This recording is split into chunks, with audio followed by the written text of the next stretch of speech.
My father called me the embarrassment of the family. 14 people at that table. Not one of them said a word. That's fine. Because every single one of them was sitting in my building. He just didn't know it yet.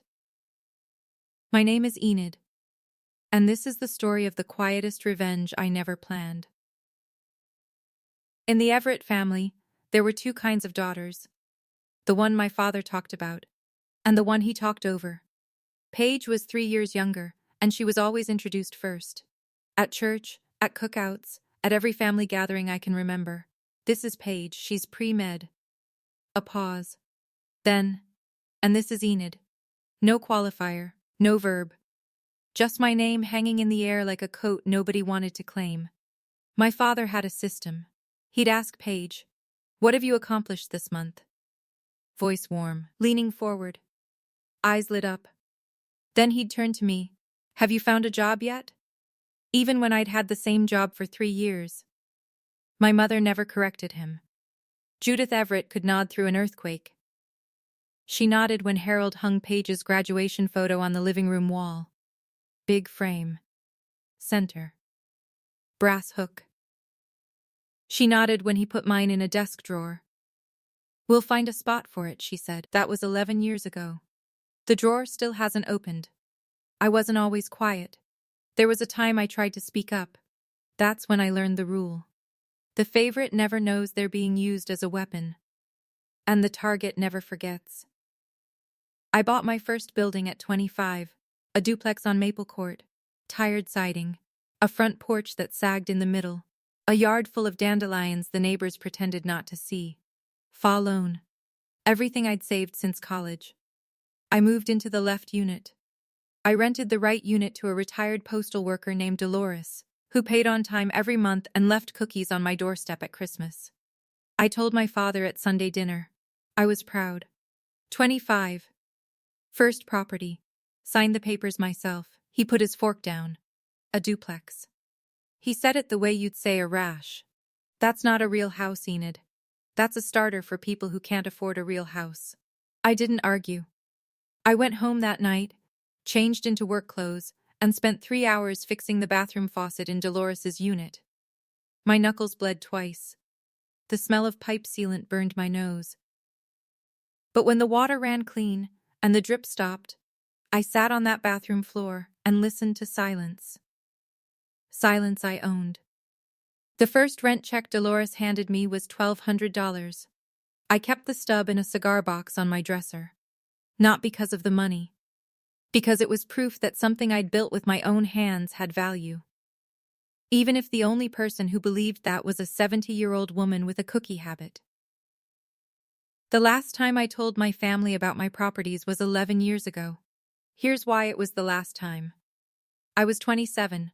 I'd just closed on a fourplex on Birch Street. 4 units, solid bones, tenants already in place. I was excited the way you're excited when you've been digging for years and you finally hit something solid. So I brought it up at dinner. "I bought another building," I said. Casual. Like it was nothing. Harold set his glass down. "Who's backing you?" "Nobody." "It's mine. You can't do this alone, Enid." And before I could answer, my mother chimed in. "Maybe you should help Paige buy her first house instead of collecting rent from strangers." Paige smiled into her wine. Later, carrying plates to the kitchen, I heard her whispering to our cousin Megan in the hallway. "She probably has some guy bankrolling her. You know, Enid, she's never done anything on her own." I heard every word. The plates in my hands didn't shake. But something inside me did. I drove home in the rain.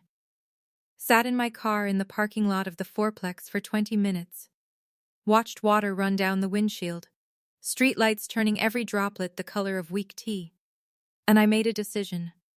I would never tell them again. Not out of shame. Not out of secrecy for its own sake. Because sharing my success with this family was like handing someone a gift and watching them use it to hit you. People think silence is weakness. They've never watched a quiet woman build an empire while everyone around her was too busy talking to notice. Bearwood Property Group. That's the name on the lease. Not Enid Everett. Not Dad's Disappointment LLC. I filed the paperwork on a Tuesday in March, sitting at my kitchen table with a cup of black coffee. The name came from the birch trees on the street where I bought the fourplex. Nothing personal. Nothing traceable. That was the point. I hired Sterling Management to handle tenant calls, maintenance, rent collection. My name didn't appear on any mailbox, any sign, any invoice. If you rented from Bearwood, you dealt with Sterling. If you dealt with Sterling, you never heard the name Everett. Over the next 8 years, I bought 2 more buildings. A 6-unit on Orchard Lane, an 8-unit on Franklin. Every purchase funded by the last one. Rent profits rolled into down payments. No family money. No favors. No co-signers. Just math and patience. By 35, I had 24 tenants across 4 buildings. I managed everything from an app on my phone. Every night at 10, it glowed blue in my dark bedroom with a quiet ping. Daily summary. All units collected. My life on the outside looked exactly the same.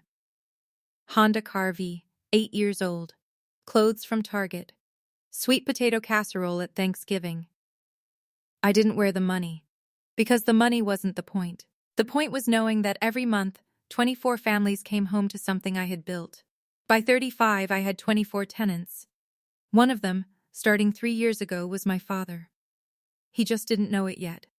3 years ago, my father did something he swore he'd never do. He rented. Harold had been a construction site manager for 29 years. He wore steel-toed boots to dinner sometimes. Talked about load-bearing walls the way other men talked about football. He owned his house for 30 years. A colonial on Ridgemont with a flagpole in the front yard. Then the company restructured. Harold was 61. They called it early retirement. He called it that too, to everyone who asked. But I saw the severance paperwork on my mother's counter one Sunday, the edges torn where he'd ripped the envelope open too fast. The number on it was not a number that said we value your service. It was a number that said please leave quietly. They couldn't keep the house. The mortgage was still alive. Harold's pride wouldn't let him admit the math didn't work anymore. They sold. Judith found a listing for a 2-bedroom apartment in a well-maintained building on Cedar Street. Clean lobby. Decent parking. Managed by Sterling Property Services. Sterling worked for me. The notification popped up on my phone at 9:47 on a Wednesday morning. New application. Harold and Judith Everett. Unit 4B. I stared at it for 5 minutes. Then I set the phone down and let the system do what systems do. Application reviewed. Credit checked. Lease signed. No intervention, no discount. Market rate. $1,850 a month. Every month after that, Harold signed a check to Sterling Property Services. Sterling deposited it into Bearwood's operating account. Bearwood was mine. In my experience, the people who shame others for renting are always the ones most terrified of becoming renters themselves. And every month since then, his rent check has gone into an account with my name on it. Some of you know this feeling. The moment you realize your father doesn't dislike you because of what you've done. He dislikes you because of what he hasn't. Paige owned 3 houses. That's what Harold told everyone at church, at the hardware store, at every cookout. Paige is a property investor. He said it with the same voice he used to say Paige's pre-med 20 years earlier. Different vocabulary, same glow. What he never mentioned was the down payment. $120,000. Harold gave it to Paige when she was 28, pulled from the Ridgemont house equity before things went sideways. An investment in her future, he called it. He never offered me a cent. When I asked, only once, he said, "You chose a different path, Enid." Paige used the money to buy a 3-bedroom ranch in Glenview. Then she leveraged it into 2 more adjustable-rate mortgages. Both of them stretched thin as old rubber bands. Her Instagram showed open-concept kitchens and champagne brunches. Her LinkedIn said real estate investor and entrepreneur. She called herself a property mogul at dinner parties. Brett, her husband, was a different story. Brett was the kind of quiet that comes from swallowing things you can't afford to say. He'd sit at family gatherings nursing his whiskey, staring at a spot on the wall like it owed him money. I noticed. Nobody else did. Paige's FaceTime ringtone chirped every Sunday afternoon. Harold checking in. They'd talk for 40 minutes. He never called me on Sundays. He never called me at all. So when I pulled into my parents' apartment complex that Thanksgiving morning, my apartment complex, I already knew what was coming. I just didn't know how far he'd go. The morning of Thanksgiving, I stood in my kitchen and closed my laptop. The spreadsheet on the screen showed November's rental income across 4 buildings. 24 units, all paid. I wrapped my grandmother's sweet potato casserole in foil, brown butter and pecans. A pinch of cayenne nobody ever guessed. The kitchen smelled like cinnamon and caramel. November light came through the window at that low angle that turns everything the color of honey. I grabbed my keys. Honda Carvey, 8 years old, still ran fine. I told myself what I told myself every year. This year would be different. This year my father would ask how I was doing and actually wait for the answer. This year my mother would say my name without following it with my sister's. Every year, I was wrong. I walked into Unit 4B carrying a casserole and a decade of silence. The apartment smelled like roasting turkey and cheap lavender air freshener. 14 people already there. Harold at the head of the table. Judith shuttling plates. Paige and Brett on the left. Brett already on his second whiskey. Aunt Ruth and Uncle Gene by the window. 3 cousins. Megan on her phone. Harold looked up when I walked in. Nice of you to show up. Paige has been here since morning helping your mother. I set the casserole on the counter. Traffic, I said. Even though there wasn't any. We sat. The table was too long for the apartment. Harold had kept the old dining table from Ridgemont, crammed it into a room that couldn't hold it. Chairs wedged tight. I took the seat at the far end, next to the kitchen door. The spot that had been mine since I was old enough to sit in a real chair. Grace was short. The carving was loud. Harold turned to Paige first. Tell everyone about the new property. Paige launched in. Permits. Square footage. Neighborhood upside. Harold nodded along, beaming. Then he turned to me. The fluorescent light buzzed above us. Every fork went still. Still renting? He said it the way you'd ask someone if they were still sick. And every head at that table turned to look at me. I cut a piece of turkey, chewed it slowly. The meat was dry. Judith always overcooked the breast. The gravy had gone lukewarm. And I could feel Harold watching me, waiting for a reaction. I gave him nothing. Harold wasn't finished. Your sister owns 3 homes, Enid. 3. She's 35 and she's built something. You're 38 and you've got what? A 1-bedroom somewhere. 2-bedroom, I said. He waved it off. You're the embarrassment of this family. The word landed on the table like a slap. Cousin Derek looked at his wife. Megan stared at her plate. Brett took 2 long pulls of whiskey. Judith stood up and started clearing dishes that didn't need clearing. Harold ticked it off on his fingers like a man counting change. No husband. No house. No investments. 38 years old. And nothing to show for it.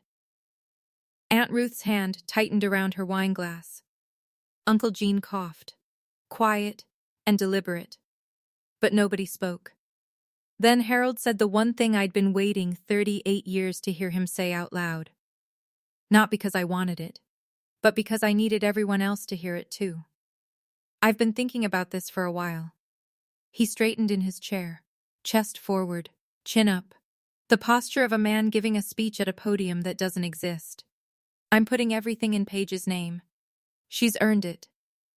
And I think it's time you signed something acknowledging that. The room went cold.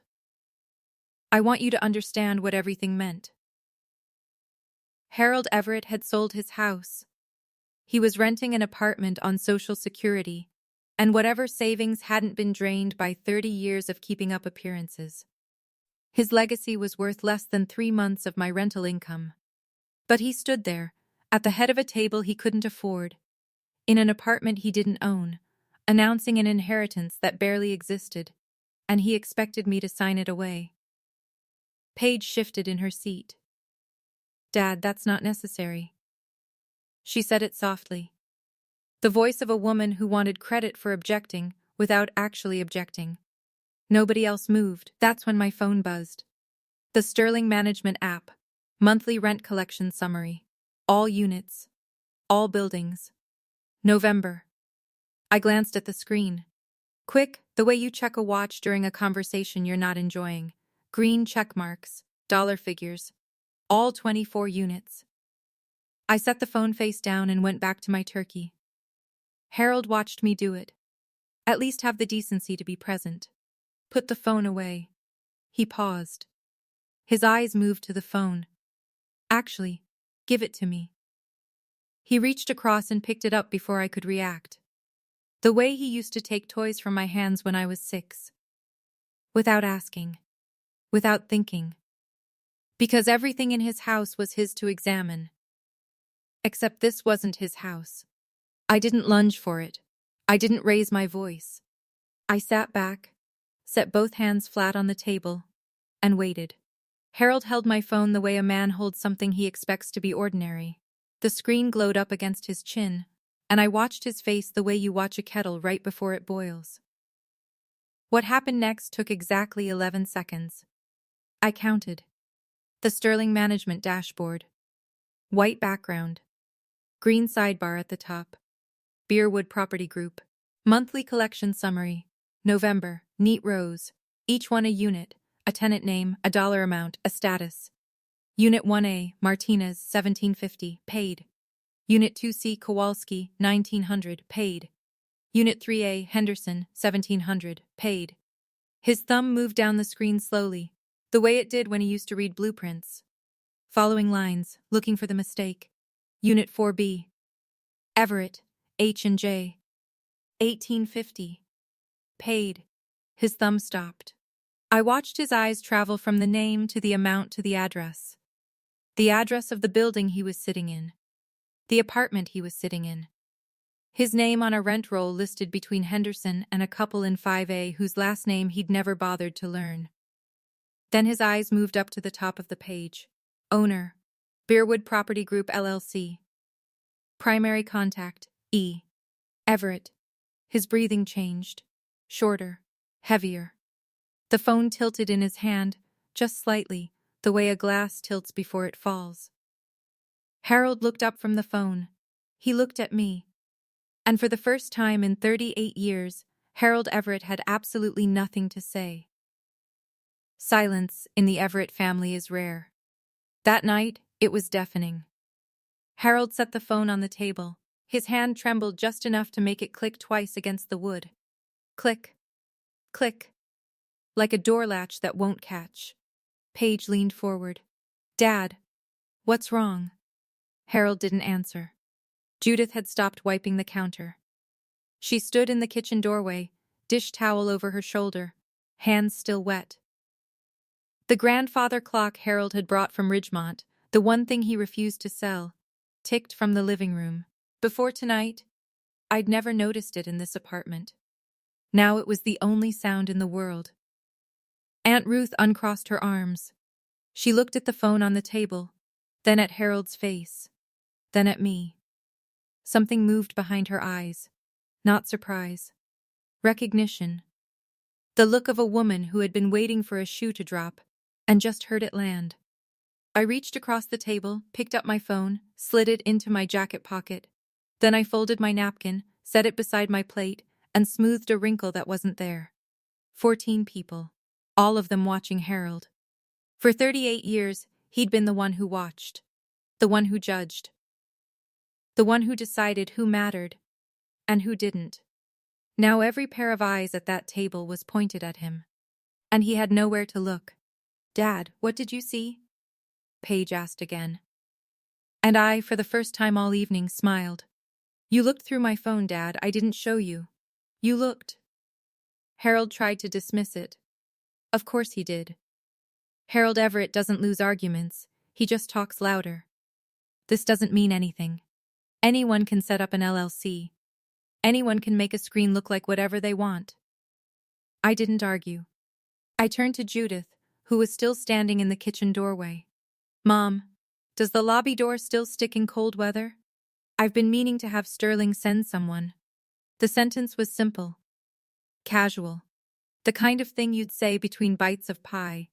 But it landed on that table like a stone in a pond, and the ripples hit every chair. Because Judith knew exactly which door I was talking about. She fought with it every morning when she went to check the mail. She'd complained about it to Harold twice that week. Judith looked at me, then at Harold, then down at the dish towel in her hands as if she'd just discovered she was holding it. Paige's voice went sharp. What are you talking about? What is she talking about? There is a kind of silence that belongs to people who just realize they've been wrong about everything. It sounds different from regular silence. It sounds like the floor is falling. I stood up, not because I was angry, because I was done sitting. I own this building. Beerwood Property Group is my company. I've owned this property for 3 years. Mom and Dad are tenants. They pay $18.50 a month. It goes into my account. I also own 3 other buildings, 24 units total. I've been doing this for 13 years, since I was 25. You're lying, Harold said. Check your lease, Dad. The management company is Sterling. They work for me. Harold's face moved through something I'd never seen before. Not anger. He had 100 faces for anger. This was different. This was the face of a man watching a wall he'd built for 38 years come apart brick by brick, and realizing he'd been standing on the wrong side of it. I didn't build my life so my father could approve of it. I built it so I'd never need him to. Paige did what Paige always does when she feels the spotlight shifting. She made herself the victim. This is insane. She stood up, palms flat on the table. You bought their building to control them. You've been spying on this family. I bought the building 2 years before they moved in, Paige. I didn't choose them as tenants. They applied through the management company. They were approved the same way everyone else was. So you've been lying to all of us this whole time? Lying? I let the words sit for a second. I stopped telling you things because the last time I tried, you told Megan I had a sugar daddy. Down the table, Megan choked on her water. The glass came down hard. She looked at Paige, then at me, then at the ceiling. Paige's face went the color of the cranberry sauce. I was joking. Were you? Aunt Ruth picked up her wine glass, took a slow sip, set it down, no words, but the look on her face said more than a speech. Then Brett spoke. Brett, the man who hadn't said a word all evening. 4 whiskeys deep. Jaw clenched. Eyes fixed on a spot on the tablecloth, he spoke quietly, almost gentle. But every word landed. 3 houses, Paige. He didn't look at her. He looked at his glass. Tell them the truth. 2 of them are underwater. We haven't made a mortgage payment on the Elm Street one in 4 months. The table absorbed it the way dry ground absorbs rain. Slowly, then all at once. Brett, shut up. Paige's voice was a wire pulled tight. I'm done shutting up. Harold turned to Paige. Just 1 word. But it carried 35 years of investment. What? Paige opened her mouth, closed it. It's a temporary cash flow situation. The market. The market, Brett repeated. He almost laughed. The market didn't take out 3 adjustable rate mortgages with 6% down, Paige. The irony settled over the table like fog. Harold had spent the entire evening humiliating the daughter who owned 24 units free and clear, while celebrating the daughter who was drowning in debt she couldn't service. Aunt Ruth raised her wine glass. She didn't toast. She just sipped. 2 secrets came out at that table. Mine was a fortune. Paige's was a ruin. And my father was the man who backed the wrong horse for 35 years. Harold sat at the head of his table, the man who had spoken for 38 years of my life. He sat the way a building settles. Slow. Heavy. the weight redistributing until the frame finds a new shape. His hands went to the table, palms down, fingers spread like he was checking to make sure the surface was still solid. And he looked at me. Not down at me. Not past me. At me. Level. Eye to eye. I'd waited a long time for that angle. He started to speak. Why didn't you? Then he stopped. His mouth closed. His eyes moved to the walls of the apartment, to the ceiling, as if he were seeing them for the first time. Which, in a way, he was. Judith was crying. Not the loud kind. No sobs. Just tears running down her face, dripping off her chin onto the dish towels still clutched in her hands. She wasn't crying because Harold had humiliated me. She was crying because she'd just realized something she couldn't take back. She'd spent 35 years nodding at the wrong daughter. I stood up, put on my coat, picked up the empty casserole dish. Grandma's recipe. Even tonight, they'd eaten every bite. I spoke to the table. To all of them. I'm not angry. I stopped being angry a long time ago. But I'm done being the person this family needs to feel better about itself. I turned to Harold. Your lease runs through April. Nothing changes. Same rent, same terms. Sterling handles everything the way they always have. I paused. But this is the last Thanksgiving I come to as someone you get to look down on. Then I turned to Judith. She was in the doorway crying into a dish towel that was already soaked. Mom, you're welcome to call me anytime. But the next time Dad says something like what he said tonight, I need you to decide whether nodding is worth losing me. I kissed Aunt Ruth on the cheek. She squeezed my wrist. Firm. Warm. The grip of a woman who wanted to say 10 things and settled for one. Proud of you, she whispered. 2 words. Enough. I walked out of Unit 4B, down the hallway of my own building. My heels clicked on the tile. Sharp, even, deliberate. Past the mailboxes. Past the lobby door that stuck in the cold, out into the November night, where the air tasted like frozen leaves and chimney smoke. The quietest person at the table isn't always the weakest. Sometimes she's just the one who owns the building. I felt something I hadn't felt in years. Light. I drove home through a town that was for once quieter than my family. I called Marcus from the car. Hands-free. Voice steady, mostly. It happened, I said. It finally happened. How do you feel? I thought about it. Really thought. The stoplight ahead turned red and I watched it bleed across the wet pavement. Like I just put down something very heavy. He left silence the way good architects leave space on purpose, so the thing next to it can breathe. 3 days later, my father called. Not to apologize, to investigate. Did your grandmother leave you money? Of all the questions he could have asked. No, Dad, I earned it. How? So I told him. Short version. Duplex at 25, fourplex at 27, 6-unit at 30, 8-unit at 32, FA loans, house hacking, reinvested profits, 13 years. I gave him the timeline the way you'd give a stranger directions. Clear. Flat. No emotion. Harold Everett listened without interrupting, for maybe the first time in my life. I could hear him breathing through his nose the way he did when he was reading something he didn't want to admit was right. Then, you should have told me. I could have helped. Helped how, Dad? The way you helped Paige with $120,000 and a pat on the back? The line went silent. Then click. He hung up. Sharp. Final. Like a pair of scissors closing. And I realized Harold wasn't angry that I was successful. He was angry that I was successful without him. My mother showed up with soup. That's how Judith Everett says I'm sorry without ever actually saying it. A Tuesday afternoon, the buzzer rang. She was standing on my porch with a Tupperware container, and the expression of a woman who had rehearsed this moment in her car for 20 minutes. I made too much, she said. Come in, Mom. She stepped inside. I watched her eyes move around the condo, the bookshelves, the granite counter. the west-facing window where afternoon light pooled on the hardwood floor.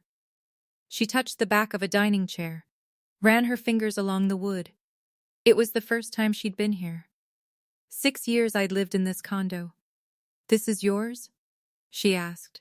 "It's been mine for 6 years, Mom." She sat at my kitchen table. I heated the soup. The steam rose between us, and for a moment my kitchen smelled exactly like her kitchen when I was 12. Turkey bones and bay leaves, and something underneath I could never name. Something that only existed in her cooking and nowhere else. She looked into her bowl. "I should have asked," Judith said. "I should have come here sooner." She didn't say I was wrong. She didn't say I should have protected you. She said I should have asked, and somehow that was both not enough and more than I'd ever gotten. 2 weeks later, Paige's empire began to collapse. A short sale sign went up in the yard of the Elm Street property. The bank was involved. The listing price was $30,000 below what she'd paid. Brett had moved into a friend's spare bedroom. He'd filed for separation the Monday after Thanksgiving. Paige called it a break. Brett's lawyer called it something else. Harold said nothing publicly. The scaffolding he'd built around Paige, 35 years of favoritism, $120,000 of seed money, 1,000 dinner conversations where she was held up as proof that he'd raised at least one winner. All of it was buckling under the weight of 3 adjustable rate mortgages, and a marriage that couldn't survive the truth. One night, scrolling through my phone, I saw it. Paige's Facebook post, time-stamped 11:47 p.m. "God's plan is bigger than our plans.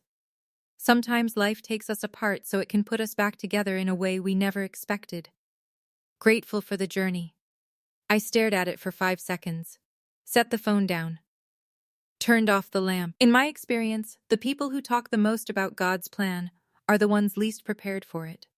That Christmas, I set a table for 4, not 14. Aunt Ruth and Uncle Gene arrived at 6 with a bottle of wine that cost more than Gene usually spent on anything. His way of saying this mattered. Ruth wore the red scarf she only wore on holidays and carried a pie she admitted was store-bought. "Life's too short to crimp dough," she said, and set it on the counter next to my casserole. We ate in my dining room, the one with the west-facing window and the good light. A small Fraser fir in the corner that smelled like cold mountain air and pine resin. Ruth hummed Silent Night while she helped plate the food. Gene poured the wine and said grace. Short, sincere, the way he always did it. No Ridgemont dining table crammed into a space that couldn't hold it. No fluorescent lights. No Harold at the head. After dinner, while Gene dozed on the couch, Ruth leaned across the table. "Your grandmother left you something better than money, you know." She paused. "She left you her spine." I laughed. Actually laughed. The kind that starts in your stomach and pushes upward until your eyes water. Judith had called that morning. "You're not coming?" "Not this year, Mom. But you're welcome here." Silence on the line. The kind that trembles at the edges like a leaf about to fall. "Maybe next time." It was the first honest thing she'd said to me in years. Not a promise. Not a deflection. An admission that next time existed. And that she'd have to earn it. 4 chairs. All filled. Enough. In January, I fixed the lobby door. It had been sticking for 2 years. I called the contractor myself. Not through Sterling. Not through the app. I showed up at the building on a Saturday morning, coffee in hand, and stood in the lobby while a man named Ray pulled the pins from the hinges and rehung the door with new hardware. While Ray worked, I walked the hallway, 12 mailboxes, each one labeled with a last name in block letters. Martinez. Kowalski. Henderson. Everett. 12 families coming home every night to a roof I maintained, a furnace I serviced, a parking lot I plowed. I ran my knuckles along the wall as I walked. Solid. The elevator dinged. The doors opened. Harold stepped out. Brown Carhartt jacket from the construction days, frayed at the cuffs. A bag of groceries under one arm. He stopped when he saw me.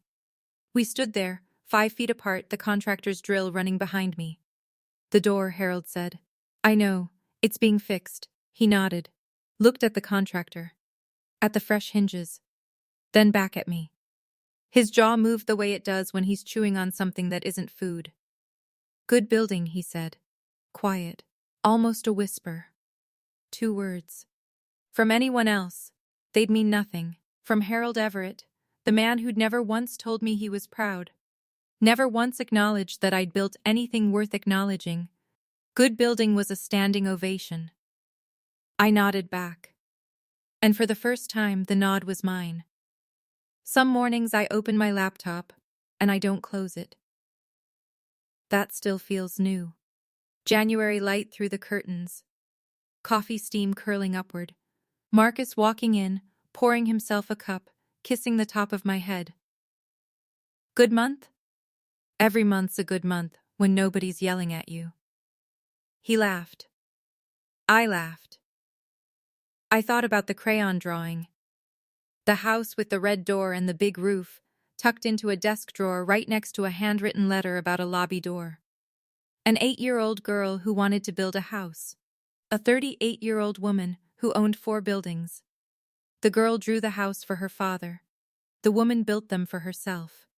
I don't hate Harold. I did. For a while. The hot kind of anger that keeps you up at 3 a.m. rewriting conversations you'll never have. But anger is a tenant that doesn't pay rent. And I evicted it a long time ago. What I feel now is something smaller, softer around the edges. Harold spent 64 years measuring everything with the wrong ruler. Now the ruler is broken, and he can't find a new one. That's not my problem to fix. But I can see it for what it is. I don't know if my father will ever say he's proud of me. But I know this. I am proud of me, and I built something that doesn't need anyone else's approval to stand. There's nothing louder than a man who just found out he's been paying rent to his own daughter. And there's nothing quieter than a woman who already knew. Thank you for sitting with me today. If this story reminded you of your own, tell me in the comments. I read every single one. Subscribe if you haven't, and share this with someone who needs to hear it. You've got a seat here. Anytime. Share.